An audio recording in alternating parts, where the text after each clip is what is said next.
Hi, everybody, and welcome to Digital Champions. I'm your host, Charlene Chirk, where we speak to some of the most innovative thinkers in the digital space. And today we're going to be speaking with Eric Fischer of HJA Strategic Marketing. Eric, thanks so much for joining us today. Oh, thank you for having me. Appreciate it. So tell us a little bit more about what you do. Yes, HJA, it's a small agency in Phoenix, Arizona, and we really focus all of our time on everything from strategic media planning through execution, anywhere in the funnel. Done everything from negotiate Super Bowl television ads to pay talent's hairdressers. So, we kind of say, well, when we say we're soup to nuts, we're really soup to nuts. But again, we focus on working with our clients in a very kind of non-traditional way.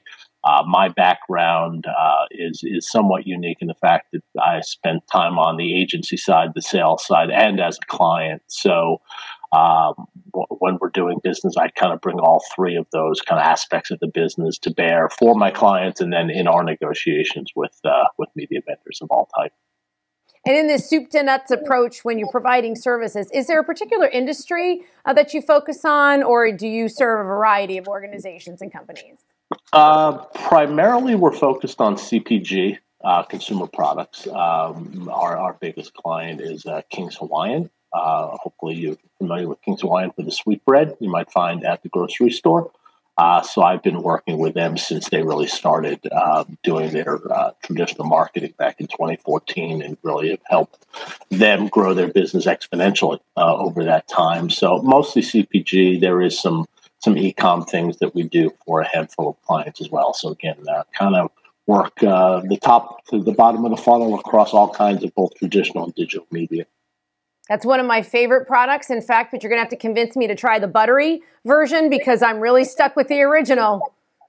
Okay, well, coming out next year, I don't want to ruin it for you, but coming out next June, we're coming out with our pretzel buns. So, all right. I will be on the lookout for that. That's probably a whole conversation separate from the interview. But yes, that's coming out. We're rolling it out nationally in 2020. With so much that you have to offer, when a company comes to you, are they coming to you with a particular problem to solve, a pain point that you need to address, or are they coming to you and are you the one looking at what they have and saying, look, guys, you need this, this, and that? It's a little of both.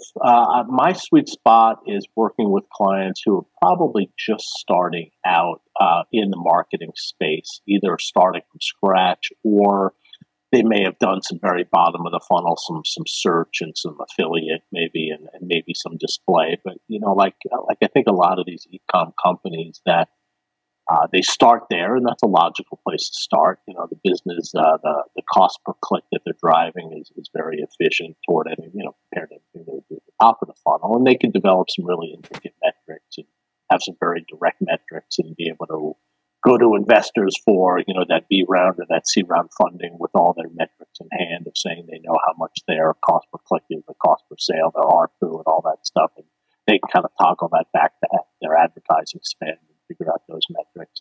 But a lot of those companies, after a while, you're really just going to exhaust that bottom of the funnel. And what you see is, the classic e-com company, they'll start there and then they'll slowly move their way up the funnel. They may go to display, and they may, even go to radio, and then probably at the top of the funnel maybe comes the TV/video ad, the 15 to the 30-second traditional ad. But I like to work at that bottom level. I like to be able to prove out the fact that, hey, you know what? We've been advertising for 100+ years, and there's a reason why everybody does it. It does work. And what are the metrics associated with success? Whether that is, again, the digital metrics from your Google Analytics, or even working with the vendor developing those media metrics, even up to again, when I mentioned my experience on the client side, even the most sophisticated kind of media mix modeling solutions that give you more of a long-term value of media, and things like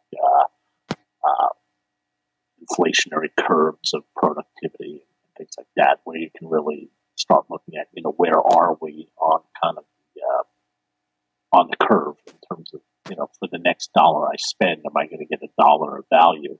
And when I'm on the flat part of the curve, how do I get off that flat part of the curve, get onto another curve that's more on the ascendancy, so I'm not wasting my money. So again, my background, knock on wood, I've been able to kind of work with the biggest of clients and the smallest of clients, and kind of know the nuances of both and how to work with clients on both of those. And the most delicious of clients that you work with. In this particular instance, yes, and the most delicious of clients. Well, Eric, thanks so much. We appreciate you joining us here on Digital Champions. If you need anybody to focus test those Hawaiian rolls for you, just let me know. I'm happy to do it for you. I will indeed. All right. That was Eric Fischer with HJA Strategic Marketing. And if you'd like to learn more about what he's doing or when the pretzel breads are coming out, you can check it out on dailyatbrief.com. And thanks for joining us today on Digital Champions. I'm your host, Charlene Shirk. We hope you learned something new like we do every day here, and we will see you next time.